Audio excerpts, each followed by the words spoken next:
بسم اللہ الرحمن الرحیم۔ السلام علیکم ورحمۃ اللہ وبرکاتہ۔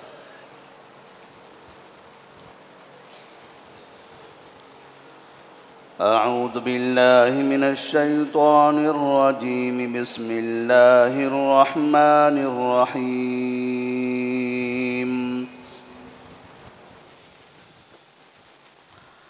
ان تصبک حسنۃ تسؤہم وَإِن تُصِبْكَ مُصِيبَةٌ يَقُولُوا قَدْ أَخَذْنَا أَمْرَنَا مِن قَبْلُ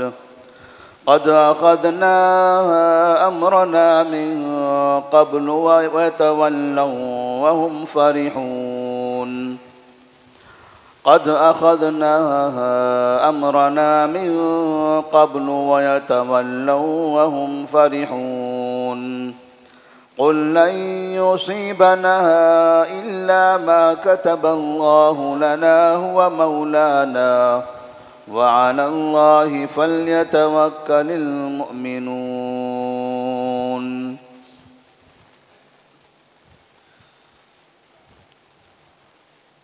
سورۃ التوبہ آیت نمبر 50 اور 51۔ اللہ تبارک و تعالیٰ نے اس سے پہلے کی آیات میں منافقین کا تذکرہ فرمایا کہ جب بھی مسلمانوں پر کوئی آزمائش آتی ہے اور خصوصاً کفار کی جانب سے مسلمانوں پر حملے کا وقت آتا ہے اور مسلمانوں کو مقابلے کی ضرورت پڑتی ہے تو منافقین دھوکہ دیتے ہیں۔ منافقین مسلمانوں کے درمیان رہتے ہوئے بھی کافروں کا ساتھ دیتے ہیں، مسلمانوں کی طاقت کو کمزور کرنے کی کوشش کرتے ہیں اور کافروں کو مسلمانوں کے راز کی باتیں بتاتے ہیں۔ خواہش یہ ہوتی ہے کہ مسلمانوں کو تباہ کیا جا سکے۔ جو مدینہ منورہ مسلمانوں کا مرکز تھا، ساری دنیا کے اندر وہ ایک ہی شہر تھا جہاں مسلمان آباد تھے۔ اس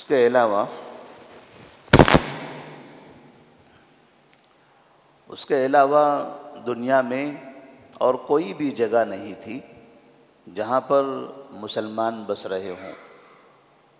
مکہ ہو یا مکہ کے اطراف کے علاقے ہوں، مدینہ کے اطراف کے علاقے ہوں، پورا جزیرہ عرب اور جزیرہ عرب کے باہر ساری دنیا، چاہے وہ ایشیا کا علاقہ ہو، افریقہ ہو، امریکہ ہو، یورپ کے علاقے ہوں، یہ تمام کے تمام علاقے، ہر جگہ پر صرف اور صرف کافر بسا کرتے تھے۔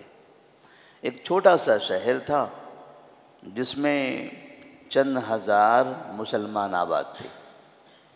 اس کے اطراف میں کچھ یہودی قومیں رہتی تھیں اور ان مسلمانوں کے درمیان مدینہ شہر کے اندر کچھ منافقین بھی ہوا کرتے تھے۔ جو یہود تھے وہ بھی مسلمانوں کو تباہ کرنا چاہتے تھے، اور جو مدینہ میں منافقین تھے ان کی بھی خواہش تھی کہ مسلمانوں کا خاتمہ ہو جائے۔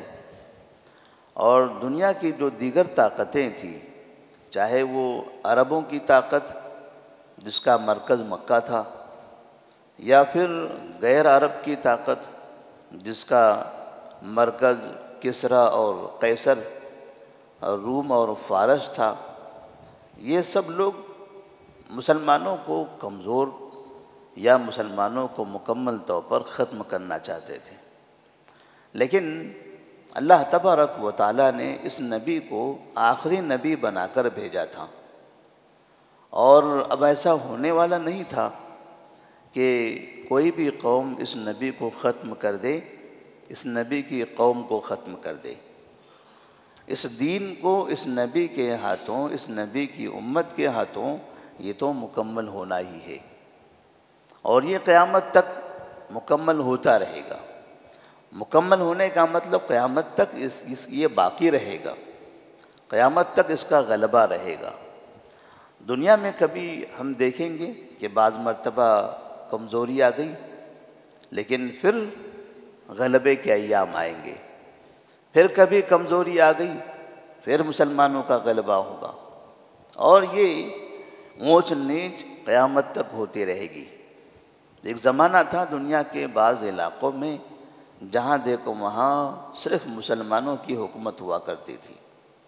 ساری دنیا میں بڑی بڑی طاقتیں، بڑی بڑی حکومتیں مسلمانوں کے پاس تھی، اور یہ تقریباً 1000 سال کا عرصہ گزر گیا نبی کریم صلی اللہ علیہ وسلم کی زندگی کے بعد۔ 1000 سال بلکہ اس سے بھی زیادہ ایسا موقع گزرا ہے کہ دنیا نے ہمیشہ سب سے بڑی طاقت، بلکہ ایک ہی بڑی طاقت مسلمانوں کی دیکھی ہے، چاہے وہ مدینہ سے چلنے والی ہو، یا پھر دمشق سے چلنے والی ہو، یا پھر بغداد سے چلنے والی ہو، یا پھر ہندوستان کے مختلف علاقوں سے چلنے والی ہو۔ یہ ایسی طاقتیں تھیں، ایسی حکومتیں تھیں، صرف یہی دکھائی دیتے تھے، لیکن پھر آہستہ آہستہ یہ طاقتیں ختم ہونے لگی، اور پھر کبھی ایسا موقع آئے گا۔ یہ حکومتیں ہیں، حکومتیں آتی جاتی رہتی ہیں، کبھی ان کی حکومت، کبھی ان کی حکومت، اور لیکن حکومت چاہے جو بھی ہو، اسلام ہر زمانے میں پھیلنا ہے، اور ہر زمانے میں اسلام کو غلبہ ہے۔ مسلمان غالب ہو یا نہ ہو، یہ ضروری نہیں کہ مسلمانوں کا غلبہ ہوگا، لیکن یہ ضروری ہے کہ دین کا غلبہ ہوگا، اسلام کا غلبہ ہوگا۔ اللہ نے فرمایا لِيُظْهِرَهُ عَلَى الدِّينِ كُلِّهِ، دین کے بارے میں کہا ہے کہ اس دین کو تمام ادیان پر اللہ تبارک و تعالی غالب کر کے رہے گا۔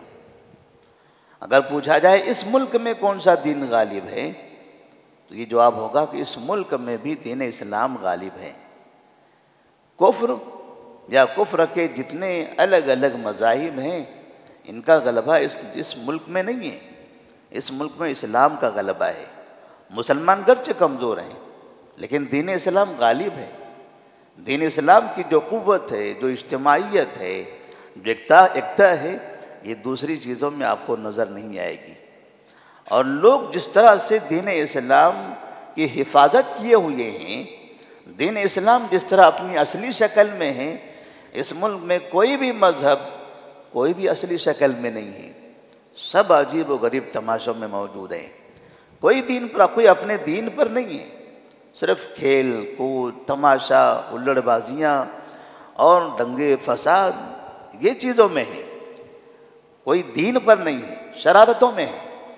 لیکن جو دین پاک و صاف، شفاف، صحیح حالت میں اس ملک میں ہے، تو وہ صرف اور صرف دین اسلام ہے۔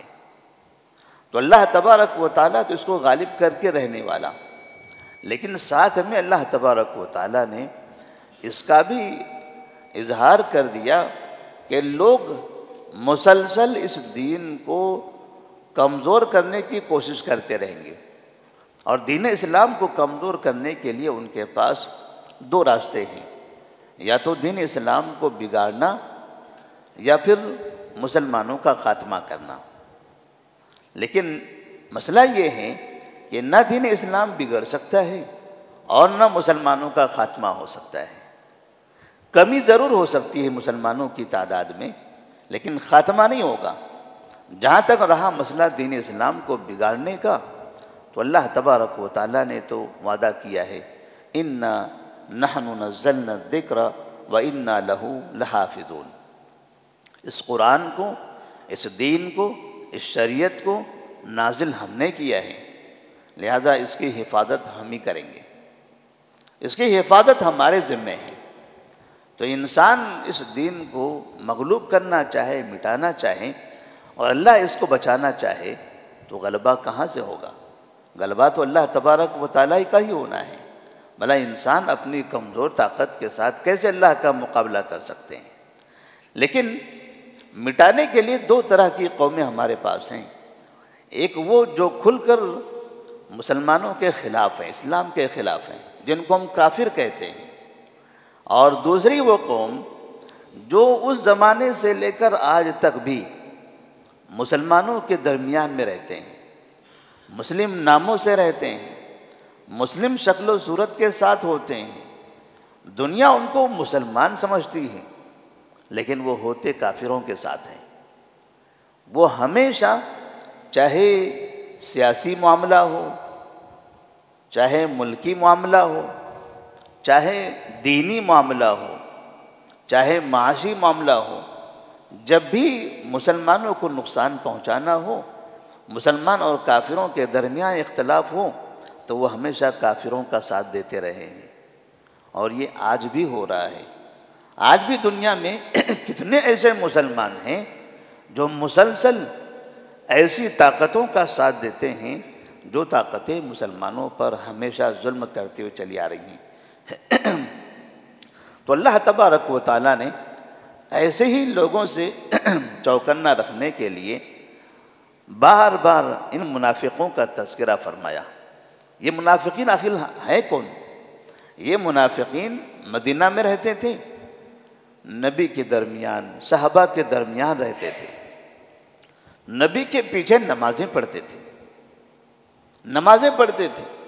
مسجد میں آتے تھے، نماز پڑھتے تھے، جس طرح مسلمان عبادتیں کرتے ہیں ایسے عبادتیں کیا کرتے تھے، لیکن یہاں کی خبریں کافروں کو پہنچاتے تھے، اور جیسے کوئی کافر حملہ کرنا ہوتا تھا تو ویسے پورے کے پورے ان کے ساتھ ہو جاتے تھے۔ تو اس طرح سے اللہ تبارک و تعالیٰ نے ان کے بارے میں فرمایا، ان تصب کا حسنۃ تسؤہم۔ منافقین کی ایک نشانی، ایک علامت یہاں بتائی ہے، مومنوں کو سمجھایا جا رہا ہے کہ ان تصب کا حسنۃ تسؤہم، اگر آپ کو کوئی بھلائی مل جائے، کوئی اچھائی پہنچ جائے تو انہیں برا لگتا ہے، انہیں تکلیف ہوتی ہے۔ آپ اگر خوشحال ہو جاؤ، آپ ترقی کرنے لگو، آپ کے پاس امن ہو گیا، کسی مصیبت میں مبتلا نہیں ہے، آپ کی دنیا بھی اچھی نظر آ رہی ہے، آپ کی حالت معاشی حالت بھی اچھی نظر آ رہی ہے، آپ اچھی زندگی گزار رہے ہو، تسؤہم، یہ چیزیں انہیں تکلیف دیتی ہیں، انہیں کڑھن محسوس ہوتی ہے کہ آخر یہ اتنے امن سے رہتے کیسا ہے، ان کو امن ملا کہاں سے، ان کے پاس یہ دولت آئی کہاں سے، یہ اس سے اتنا خوشحال کیسے ہو گئے۔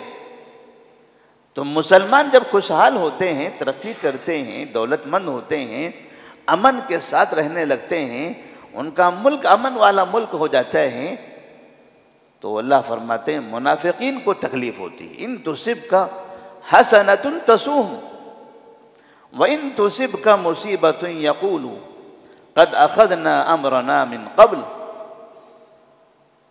اور جب آپ کو کوئی مصیبت آ جاتی ہے، آپ پر کوئی مصیبت آ پڑتی ہے، آپ کا نقصان ہو جاتا ہے، کوئی جنگ ہو جائے، جنگ میں آپ کو شکست ہو جاتی ہے، اور معاشی اعتبار سے آپ کمزور ہو جاتے ہو، آپ کے ملک میں بدامنی پھیل جاتی ہے، افراتفری ہو جاتی ہے، لوگ ایک دوسرے کا خون بہانے لگتے ہیں، تو یقولوا قد اخذنا امرنا من قبل، تو یہ لوگ کہتے ہیں کہ ہم نے تو پہلے ہی اپنا معاملہ درست کر لیا تھا، ہم پہلے ہی ان سے دور ہو گئے تھے، ہمیں پتہ تھا یہاں ایسا ہونے والا ہے، یہ ایسے برباد ہونے والے ہیں، اس لیے ہم پہلے ہی یہاں سے نکل گئے تھے، اس لیے ہم پہلے ہی یہاں سے نکل گئے تھے۔ منافقین جب مسلمانوں پر مصیبت آتی ہے تو مسلمانوں کا وہ علاقہ چھوڑ کر بھاگتے ہیں، وہاں سے نکل جاتے ہیں، فرار اختیار کرتے ہیں، اور مسلمان ایسا نہیں کرتے، مصیبت آئی تو آخر تک مسلمان وہیں رہتے ہیں، کیونکہ ان کو وہیں مقابلہ کرنا ہے، لیکن منافقین بھاگتے ہیں اور راہ فرار اختیار کرتے ہیں کہ چلو چھوڑو، اب یہ برباد ہو گئے، ہمیں کسی اور جگہ جانا ہے۔ یقولوا قد اخذنا امرنا من قبل ویتولوا وهم فرحون، اور وہاں سے وہ بڑے خوشی خوشی اتراتے ہوئے نکل جاتے ہیں، لوٹتے ہیں۔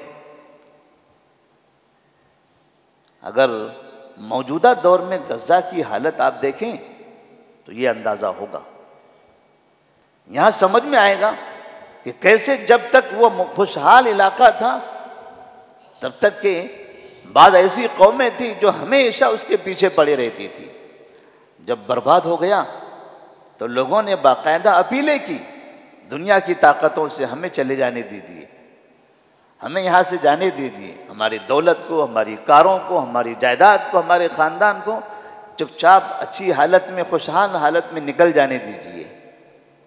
اور وہ ہزاروں کی تعداد میں آئے اور چپ چاپ دنیا کے بڑے بڑے طاقتور ملکوں کی طرف چلے گئے۔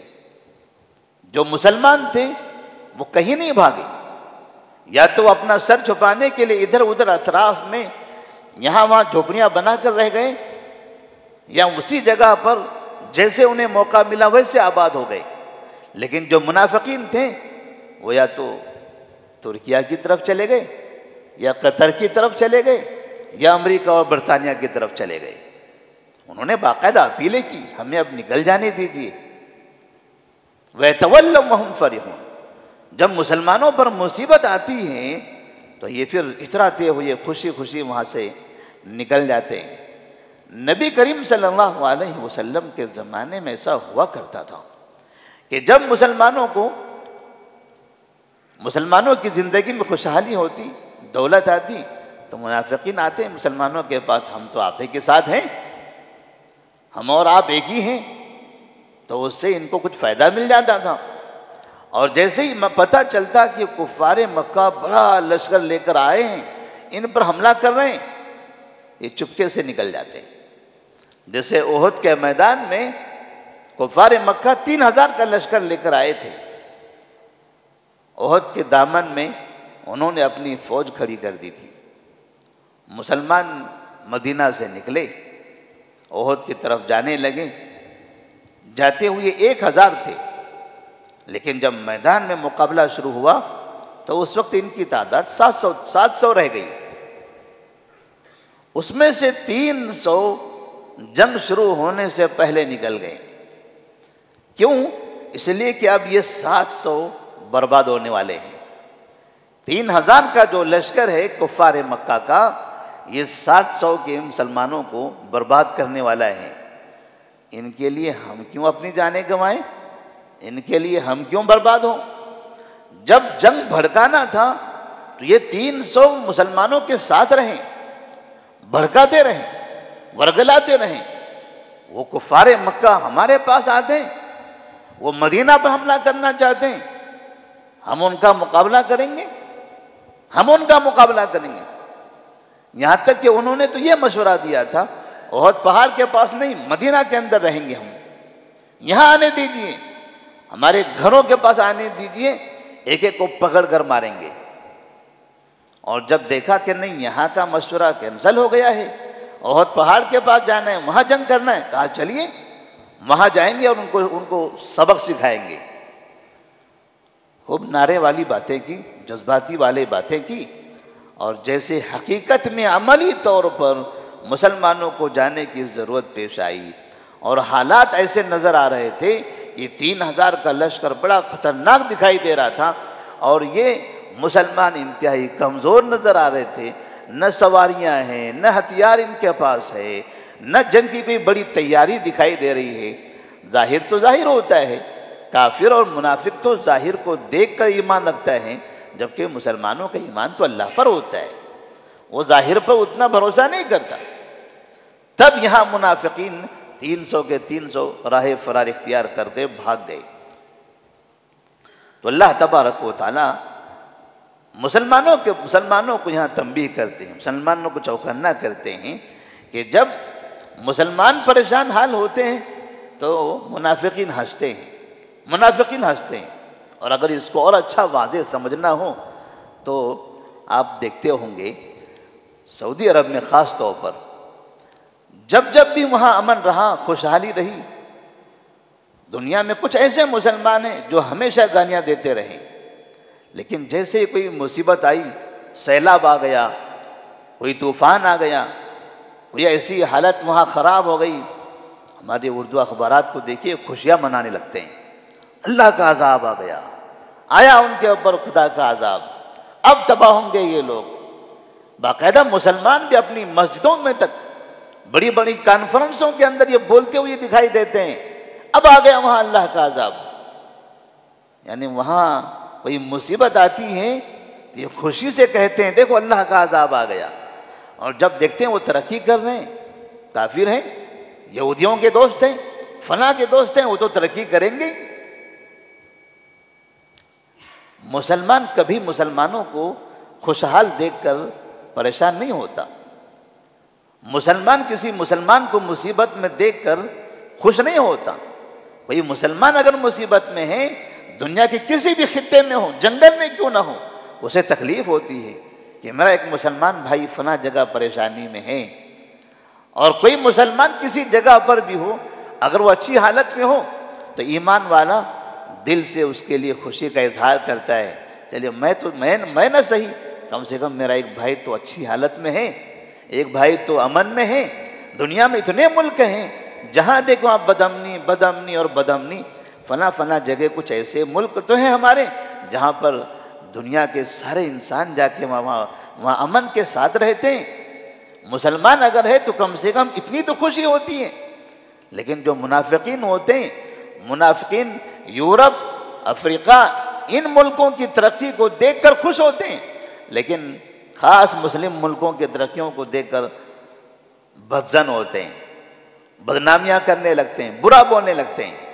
تو اللہ تبارک و تعالیٰ فرماتے ہیں ان تصبک حسنۃ تسؤہم وان تصبک مصیبۃ یقولوا قد اخذنا امرنا من قبل ویتولوا وهم فرحون۔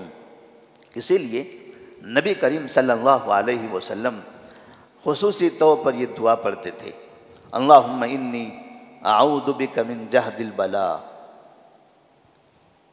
ودرک الشقاء وسوء القضاء وشماتۃ الاعداء۔ اللہ میں مصیبتوں کی بلا سے تیری پناہ چاہتا ہوں، بدبختی سے تیری پناہ چاہتا ہوں، برے فیصلوں سے تیری پناہ چاہتا ہوں، اور دشمنوں کے خوش ہونے سے تیری پناہ چاہتا ہوں، کہ مجھے ایسی حالت میں نہ کر کہ مجھ پر دشمن خوش ہونے لگے، دشمن دیکھ کر مجھ پر ہنسنے لگے۔ میں ایسی چیزوں سے تیری پناہ چاہتا ہوں۔ نبی کریم صلی اللہ علیہ وسلم ان چیزوں سے پناہ مانگتے تھے کہ ہم ایسی حالت میں نہ جائیں کبھی کہ لوگ ہمیں دیکھ کر ہنسنے لگے، لوگ ہمارا مذاق اڑانے لگے۔ قُلْ لَن يُصِيبَنَا إِلَّا مَا كَتَبَ اللَّهُ لَنَا۔ اللہ تبارک و تعالی نبی سے خطاب کرتے ہوئے فرماتے ہیں قُلْ لَن يُصِيبَنَا إِلَّا مَا كَتَبَ اللَّهُ لَنَا۔ اے محمد صلی اللہ علیہ وسلم آپ کہہ دیجئے، بتائیے ان منافقین کو، لَن يُصِيبَنَا إِلَّا مَا كَتَبَ اللَّهُ لَنَا، ہمیں کوئی بھی چیز ہرگز نہیں پہنچے گی مگر وہی جو اللہ نے ہمارے لیے لکھا ہوا ہے، جو اللہ نے ہمارے مقدر میں رکھا ہے وہی چیز ہمیں پہنچنے والی ہے، خوشحالی ہو یا بدحالی ہو، دولت ہو یا غریبی ہو، صحت ہو یا بیماری ہو، کامیابی ہو یا شکست ہو، ناکامی ہو۔ قُلْ لَن يُصِيبَنَا إِلَّا مَا كَتَبَ اللَّهُ لَنَا، ہمارا بھروسہ تو اللہ ہی پر ہے۔ ہم یہ نہیں سمجھتے کہ دنیا نے ہمیں شکست دے دی، فنا نے ہم کو مغلوب کر دیا اور فنا کی وجہ سے ایسا ہوا۔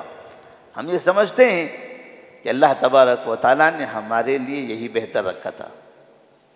آج ہمیں ناکام کیا ہوا ہے سبق کے لیے، کبھی ہمیں کامیاب کیا ہوا تھا اللہ کا شکر ادا کرنے کے لیے۔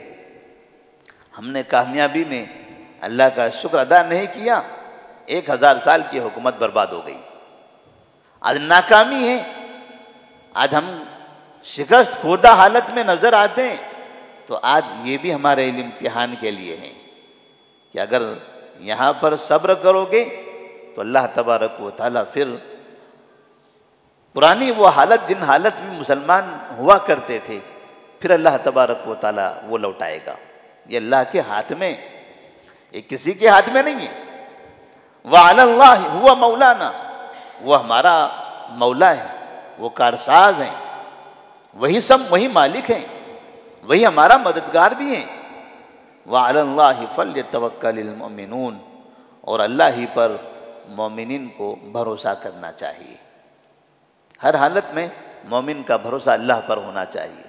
اسی لیے نبی صلی اللہ علیہ وسلم نے عبداللہ بن عباس رضی اللہ تعالیٰ عنہما کو نصیحت کی تھی۔ جب عبداللہ بن عباس رضی اللہ تعالیٰ عنہما چھوٹے بچے تھے، ایک طویل نصیحت ہے، تو اس میں آخر میں ان کو یہ کہا گیا تھا کہ وَعْلَمْ أَنَّ الْأُمَّةَ لَوِ اجْتَمَعَتْ عَلَىٰ أَن يَنْفَعُوكَ بِشَيْءٍ لَمْ يَنْفَعُوكَ إِلَّا بِشَيْءٍ قَدْ كَتَبَهُ اللَّهُ لَكَ وَإِنِ اجْتَمَعُوا عَلَىٰ أَن يَضُرُّوكَ بِشَيْءٍ لَمْ يَضُرُّوكَ إِلَّا بِشَيْءٍ قَدْ كَتَبَهُ اللَّهُ عَلَيْكَ۔ اے عبداللہ سن لو، یاد رکھو زندگی میں کہ اگر ساری دنیا کے لوگ مل کر تمہیں کوئی فائدہ پہنچانا چاہیں تو نہیں پہنچا سکتے، مگر اتنا ہی جتنا کہ اللہ نے تمہارے مقدر میں لکھا ہے۔ ساری دنیا کے لوگ مل کر بھی تمہیں کچھ نقصان پہنچانا چاہیں، کوئی تمہارا نقصان نہیں کر سکتا، کوئی تمہیں کوئی نقصان نہیں پہنچا سکتا، مگر اتنا ہی جتنا اللہ تبارک و تعالیٰ تمہارے لیے لکھا ہے۔ یہ اللہ پر بھروسہ رکھنا ہے۔ یہ دنیا کی ظاہری چیزیں، یہ ظاہری طاقتیں، یہ سب بیکار ہیں۔ اللہ تبارک و تعالیٰ نے ہمارے مقدر میں جو فیصلہ کیا وہ ہو کر رہے گا۔ ہم اللہ تبارک و تعالیٰ کے فیصلے پر راضی ہیں۔ جب اس حالت میں تھے تب بھی ہم راضی تھے، اس حالت میں تب بھی ہم راضی ہوں گے، اور آگے بھی جیسے ہوگا ہم کو ہر حالت میں راضی رہنا ہے۔ اس لیے کہ مومن کے بارے میں نبی نے فرمایا عجبا لامر المؤمن ان امرہ کلہ خیر ان اصابته سراء شکر فکان خیر اللہ وان اصابته ضراء صبر فکان خیر اللہ۔ مومن ہر دو حالت میں فائدے مند ہوتا ہے، مومن ہر دو حالت میں فائدے مند ہوتا ہے۔ اگر خوشی کی حالت ہو، خوشحالی ہو، کامیابی ہو، اور اس پر وہ شکر ادا کرے تو اس کے لیے خیر ہی خیر ہے، اور اگر ناکامی ہو جائے، نقصان ہو جائے، مصیبت آ جائے تو صبر کرے، اس میں بھی خیر ہی خیر ہے۔ ہر دو حالت میں خیر ہے، تو ہم اس حالت میں بھی اللہ کا شکر ادا کرتے ہیں اور مصیبتوں پر صبر کرتے ہیں۔ اللہ تبارک و تعالی ہمارے لیے اس حالت میں بھی خیر لکھے گا۔ اللہ سے دعا ہے اللہ تبارک و تعالی ہم تمام کو اس پر مکمل بھروسہ کرنے کی توفیق عطا فرمائے، اور مسلمانوں کے درمیان جو منافقین ہیں، جو مسلمانوں کو اندر اندر دیمک کی طرح کھائے ہوئے ہیں، ایسے منافقین سے مسلمانوں کی جائیداد کو، ان کی حکومتوں کو، ان کی دولت کو، ان کے دین کو محفوظ رکھے۔ والسلام علیکم ورحمۃ اللہ وبرکاتہ۔